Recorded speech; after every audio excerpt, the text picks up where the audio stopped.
మొలిసిన కొడుకుల చూసి ఆశాలెన్నో పెంచుకుంటే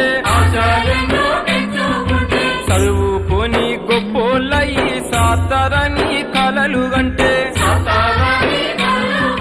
కన్నందుకు కంటి పాపల కాటికైనా మోయాకుండా గుండె కోత మిగిలిపాయే తెలంగాణ జిల్లాలోన